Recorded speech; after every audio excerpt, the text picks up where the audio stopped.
ठीक है, वो विषय नहीं है आज। ओके, आसिम वकार कुछ बोलना चाहते हैं, हैं। थैंक यू संजय जी, शुक्रिया। बताइए क्या पूछना चाह रहे हैं। पहले तो एक सवाल पूछ लूं जी संजय सिंह साहब से। इन्होंने कहा कि जजिया लगा के करोड़ों हिंदुओं का धर्म परिवर्तन कराया मुसलमान में जी। कितने % जजिया लगाया था? देखिए असीम वकार साहब, अरे छोटा सवाल पूछा है। नहीं, आप देखिए, हमें घुमाने की कोशिश मत करिए, हम आपके जाल में नहीं फंसने वाले। सिंपली जजिया लगाया, गरीब हिंदुओं को फंसाया, जो जजिया नहीं दे सकते थे उसको।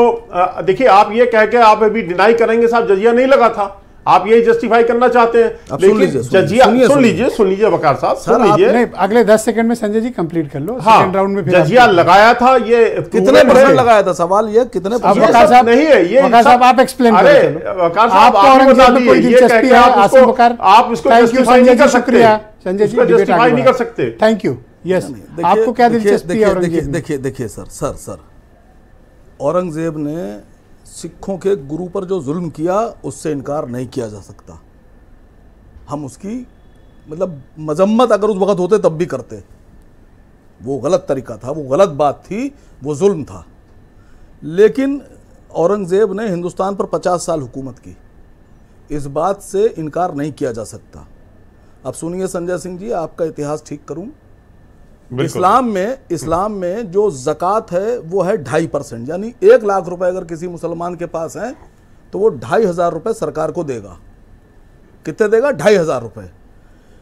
गैर मुसलमानों से, चाहे वो ईसाई हों, यहूदी हों, जैन हों, बौद्ध हों, सरदार हों, हिंदू हों, उनसे ज़कात नहीं ली जाती, ली नहीं सकते। औरंगजेब ने शुरू के 20 साल कोई टैक्स नहीं लगाया। 20 साल के बाद जब वो साउथ की तरफ चला तो उसने जजिया टैक्स लगाया। कितना लगाया? 1%। अब आपने कहा कि जजिया लगा के सैकड़ों करोड़ों हिंदुओं को मुसलमान कर लिया। क्यों लगाया? अब अंदाजा लगाइए। सुनिए क्यों लगाया? जजिया बीच में टोका, मैं वो भी बताता हूं। जजिया सुरक्षा टैक्स होता है। अच्छा सुनिएगा। अब यहां आप, ठीक है ना, 1% टैक्स। कौन आदमी होगा जो जजिया 1% ना देकर मुसलमानों के 2.5% देगा? 1 लाख पे 1,000 रुपए नहीं देगा और फिर मुसलमान धर्म कबूल करके 2,500 रुपए देगा। दूसरी बात, ज़कात में किसी को कोई छूट नहीं होती अगर मुसलमान है। लेकिन औरंगजेब का जो जजिया था, या किसी बादशाह का जजिया था, इस्लाम में जो जजिया है उसका तरीका यह है कि औरतों को, बच्चों को, बुजुर्गों को, बीमारों को, मजदूरों को जजिया टैक्स से बाहर। वकार साहब आप जस्टिफाई क्यों कर रहे हैं? नहीं, जस्टिफाई नहीं कर रहा हूं, आपको इतिहास दे रहा हूं। अगर मैं गलत हूं, इतिहास पर क्यों? नहीं सर, अगर मैं गलत हूं तो मेरे खिलाफ आप भी वही कर रहे हैं जो भारतीय जनता पार्टी कर रही है। नहीं सर, मैं नहीं कर रहा हूं। आप अलग कैसे हैं फिर? नहीं सर, समझिए, अगर देखिए जजिया, एक जो खूबी बताने जा रहा हूं पंडित जी, समझिए आप, मिश्रा जी, भारत में जो औरंगजेब ने जजिया लगाया था उसमें उसने एक आदेश पारित किया था कि भारत में ब्राह्मण कुल से किसी भी जाति के ब्राह्मण को जजिया के दायरे से बाहर रखा जाएगा। कोई ब्राह्मण चश्मे से ना देखें, कोई ब्राह्मण जजिया पत्रकार के संजय सिंह प्लीज, आप मुझे एक तो जातीय चश्मे से ना देखें। नहीं, मैं आपको किसी मजहब या जातीय चश्मे से नहीं देख रहा हूं। सर बात मत काटिए। आप एक राजनीतिक पार्टी के प्रवक्ता हैं, आप इतिहास में फंसे हैं। नहीं, अच्छी डिबेट, आप अच्छा भविष्य नहीं चाहते हैं। अच्छी डिबेट चल रही है। ये धिम्मी और जिम्मी क्या होता है? व्हाट्स रॉन्ग विद यू भाई? नहीं, सुनिए, औरंगजेब से हिंदुस्तान में इस वक्त कोई मकसद किसी का नहीं है। औरंगजेब 400 साल पहले मर खप के चले गए। हमारे देश में आप टैक्स की बात बता रहे हैं, आप पेट्रोल पे वैट लेते हो, बाकी भी जीएसटी लेते हो। आपके यहाँ कफन का टैक्स, हगने मूतने पे टैक्स, पानी पे टैक्स, हंसने पे अगर इंटरटेनमेंट हो रहा है उस पर टैक्स, चलने पे टैक्स, खाने पे टैक्स, कपड़े पे टैक्स, घूमने पे टैक्स, ट्रेवल हवाई जहाज की टिकट पे टैक्स, एयरपोर्ट से बाहर निकलो उस पर टिकट, एयरपोर्ट के अंदर जाओ उसके ऊपर टिकट। ये 400 साल के बाद उसको कब्र से क्यों निकाला गया है? नहीं सर, ये बीजेपी की खेल है सब। क्या ये बीजेपी की चाल है?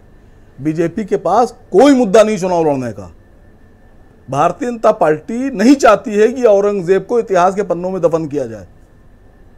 भारतीय जनता पार्टी के ये जैसे जिन्ना है, वो इनका नेशनल हीरो है। तो आपके नेता भी ब्रांड एम्बेसडर है सर, तैयार नहीं है ना, इसीलिए मैंने कहा ना, राजनीति में मुर्दे दफना ही नहीं जा रहे हैं। सर जो जिन्ना है, औरंगजेब है, ये इनके ब्रांड एम्बेसडर हैं।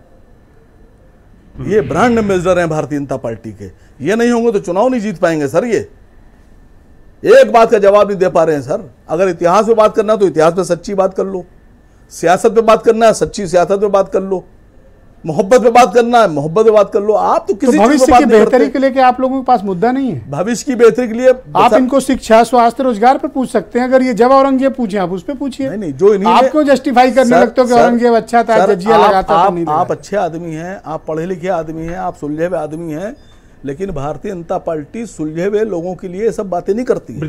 10 सेकंड का एकदम नहीं दूंगा संजय सिंह। भारतीय जनता पार्टी शरीफ और पढ़े लिखे लोगों के लिए सब बातें नहीं करती है। भारतीय जनता पार्टी उन लोगों के लिए सब मुद्दे उठाती है जिनको अपने ऊपर विश्वास ही नहीं, अपनी अकल पे। तो आप भी औरंगजेब का मुद्दा ना उठाइए। कहां उठा रहा हूं? जब औरंगजेब का सवाल हो, आप इनसे पूछिए शिक्षा, स्वास्थ्य, रोजगार, महंगाई, किसान, इनके बारे में बात करिए। नहीं सर, अभी मैं तो बात करने पे तैयार हूं।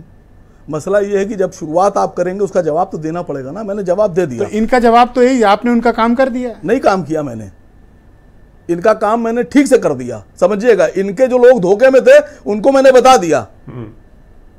अब इनका इतिहास, एक पोस्टर लहराने भर से क्या दंगा हो जाता है? किसने लहराया पोस्टर मुझे नहीं पता। जिसने पोस्टर लहराया है उसको आप उसके खिलाफ कार्रवाई कीजिए।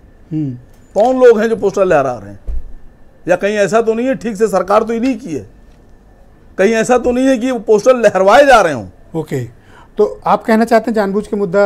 यस सर, जानबूझ के उठाया जा रहा है मुद्दा। ओके, तो आप बयान क्यों देते हैं? वो भी जानबूझ कर है? कहाँ बयान आया? आपके पार्टी के अध्यक्ष का है? नहीं, बिल्कुल उन्होंने बिल्कुल ठीक बात की। जब यह कहा जाएगा कि औरंगजेब की औलादे हैं मुसलमान, तो अगर वो ये कह रहे हैं कि गोडसे की औलादे हैं कहने वाले, तो क्या बुरा है? तो आप ये भी तो कह सकते हैं कितने स्कूल बनाए हैं बता दो। एक भी नहीं बनाया, तभी तो औरंगजेब लेके आए हैं। ओके, एक भी नहीं बनाया सर, एक अस्पताल नहीं बनाया। आप पूछे कि महंगाई कम हुई कि नहीं? हाँ, ये अगर पूछा, औरंगजेब ये पूछा जाए कि कितने स्कूल बेच दिए, कितने एयरपोर्ट